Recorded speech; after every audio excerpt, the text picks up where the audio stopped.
Stadium की तस्वीरें आपने देख ली कि हर जगह कचरा ही कचरा फैला हुआ है। पूरा मामला क्या है वो बताते हैं आपको। जेएलएन यानी कि जवाहरलाल नेहरू स्टेडियम में कॉन्सर्ट आयोजित किया गया था।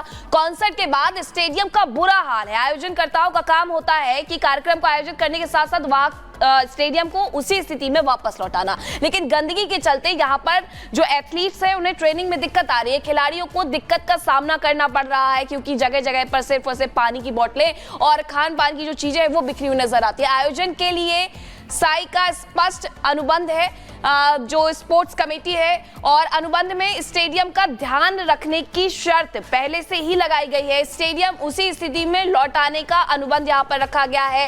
एथलीटों ने साई को पत्र लिखा है, एसएआई को पत्र लिख करके मुआवजे की मांग की गई है। अब अगली खबर क्या है, महिमा से जाने के। देखिए, अयोध्या की बात करेंगे। अयोध्या में दीपोत्सव को लेकर के तैयारियां पूरी हो चुकी है और इस बार खास भव्य दिव्य जो है दीपावली वो मनाई जाएगी वहां पर। लेकिन इसी बीच इस बार क्या इंतजाम किए गए हैं, क्या खास होने वाला है, क्या अलग होने वाला है, वो आपको इस रिपोर्ट के जरिए बताते हैं, क्योंकि इस बार इतिहास में एक नया अध्याय जुड़ जाएगा। देखिए आप।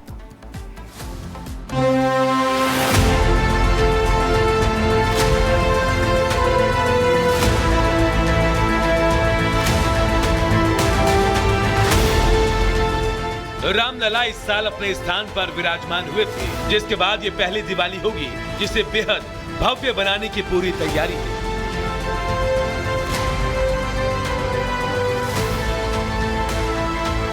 दिवाली की रात अयोध्या में 25 लाख दिए जगमग होंगे और पूरी दुनिया राम नगरी के इस अद्भुत नजारे को देखेगी।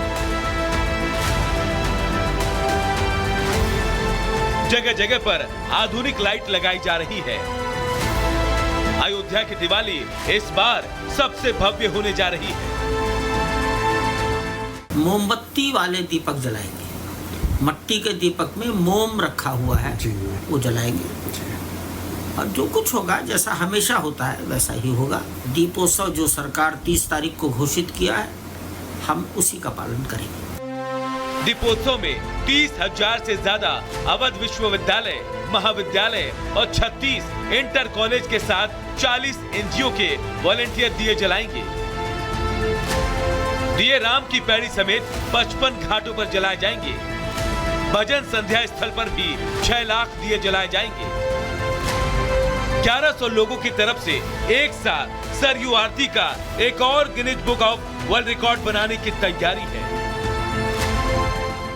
इस बार दीपोत्सव में 2 अटेम्प्ट हो रहे हैं, 2 गिनीज वर्ल्ड रिकॉर्ड अटेम्प्ट हो रहे हैं। पहला है सबसे ज़्यादा लोग एक साथ आरती करेंगे, सरयू आरती का रिकॉर्ड है, जिसमें 1100 से ज़्यादा लोग एक साथ सरयू आरती करेंगे। और दूसरा जो हमारा रेगुलर जो हर साल होता है वही अटेम्प्ट है, डीओ का attempt, largest display of oil lamp, और इस बार का टारगेट है 25 लाख दिए।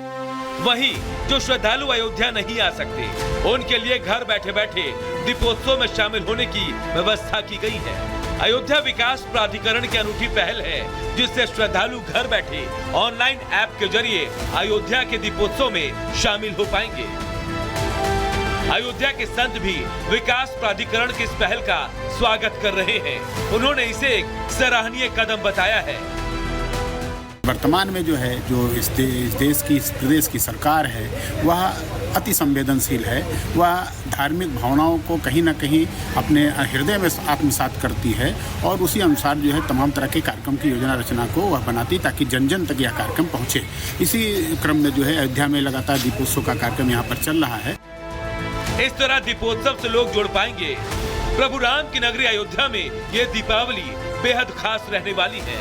इस बार आसमान में ड्रोन शो भी आकर्षण का केंद्र रहेगा। Bureau report, republic Bharat. और दिल्ली में Senco gold and diamond store Deepawali पर क्या खास ऑफर लेकर के आया है, इस रिपोर्ट को देखिए।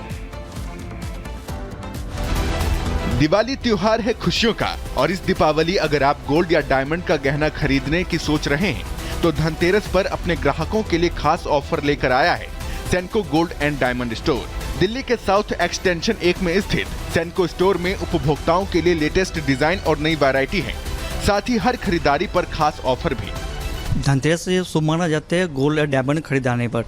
तो इस टाइम हमारे पास बहुत ही आकर्षित ऑफर प्लस बेहतरीन कलेक्शन भी है। सारे मैं कस्टमर को ये संदेश देना चाहता हूँ, आप आइए सेनको गोल्ड में ख़रीदारी कीजिए, आपके लिए बहुत ही अच्छा बेनिफिट मिलेगा। जैसे गोल्ड ज्वेलरी आप परचेज करेंगे तो up to 450 rupees per gram off है, ऑन मेकिंग में रहेगा। और डायमंड परचेज करेंगे तो उसमें up to 100% off on making charge है, प्लस आपका up to 10% off on diamond value में। डायमंड लेने पे दो ऑफर एक साथ मिलेगा आपको।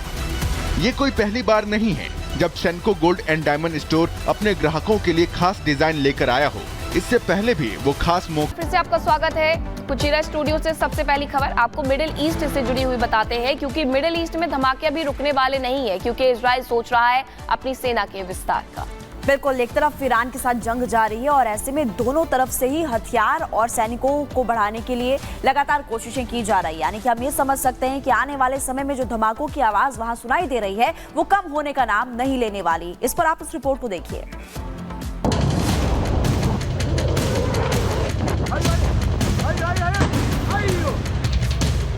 मिडिल ईस्ट में नहीं थम रही जंग की आग। इजराइल बराबर करना चाहता है हिसाब। अभी बाकी है मिडिल ईस्ट का घमासान। नेतन्याहू को चाहिए और जवान। इजराइल ने 7 अक्टूबर के बाद से अपने बदले की आग में अपने दुश्मनों को खूब झुलसाया, लेकिन इस आग की आंच ने उसका भी नुकसान किया। इस नुकसान के बावजूद इजराइल आसपास के अपने दुश्मनों से जमकर बदला ले रहा है और अब तो उसे युद्ध में आगे बढ़ने के लिए और भी सैनिकों की जरूरत है। ये कोई राजनीतिक मुद्दा नहीं है, ये एक सुरक्षा और नैतिक मुद्दा है। हमारे पास अधिक खुले मोर्चे हैं, अधिक घायल सैनिक है और मुझे दुख है कि अधिक शहीद सैनिक है। हमें अधिक सैनिकों की आवश्यकता है, हमें अधिक सेनानियों की आवश्यकता है। यानी इजराइल का इरादा ठीक नहीं है कि वो अभी युद्ध को किसी भी हाल में रोके। तभी तो वो हिजबुल्लाह हो या हमास या फिर ईरान का कोई सैन्य ठिकाना, इजराइल हर उस ठिकाने को तबाह कर देना चाहता है जहां उसके खात्मे की साजिश रची जाती हो।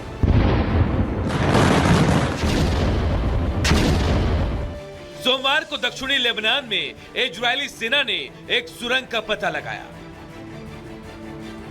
इजराइल के चीफ ऑफ स्टाफ ने एक वीडियो जारी कर दावा किया कि उन्होंने हिजबुल्लाह के एक और ठिकाने का पता लगाया है। दक्षिणी लेबनान के इस इलाके से इजरायली सेना ने भारी मात्रा में हथियार भी बरामद किए। इनमें बड़े हथियार से लेकर बुलेट प्रूफ जैकेट जैसी चीजें भी शामिल हैं। इजराइल के बदले ने हमास और हिजबुल्लाह को तबाही की कगार पर लाकर खड़ा कर दिया है, लेकिन ईरान से शायद उसका बदला अभी बाकी है। और इजरायली रक्षा मंत्री की ये बात कि अभी और सैनिकों की जरूरत है, ये बताता है कि युद्ध में अभी और विनाश होना बाकी है। Bureau report, republic Bharat.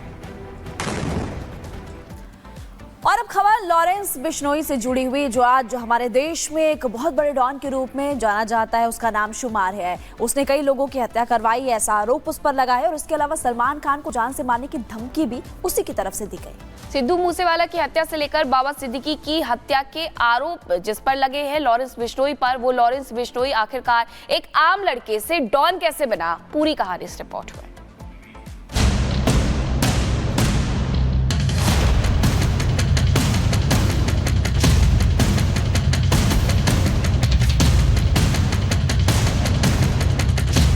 Lawrence Bishnoi जो पिछले 2016 से गुजरात के साबरमती जेल में बंद है, लेकिन खौफ ऐसा कि आम लोगों से लेकर वीवीआईपी तक को उसके डर से सुरक्षा घेरे में चलना पड़ता है। आखिर लॉरेंस ने क्यों अपराध का रास्ता चुना, पूरी कहानी बताते हैं आपको। सबसे पहले उस लॉरेंस के शहर फाजिल्का लिए चलते हैं। देश की राजधानी दिल्ली से 415 किलोमीटर दूर हम आ पहुंचे हैं फाजिल्का जिले में। फाजिल्का वो जिला जिसके अंतर्गत दूतारावली गांव आता है, जो कि लॉरेंस बिश्नोई का गांव है। तो रिपब्लिक भारत की टीम सबसे पहले अब चलेगी और आपको तस्वीरें दिखाएगी दूतारावली गांव की कि आखिर कैसे लॉरेंस बिश्नोई की प्रारंभिक शिक्षा हुई, किस तरह से वो आगे पला बढ़ा और कैसे वो अपराध की दुनिया में कदम रखा।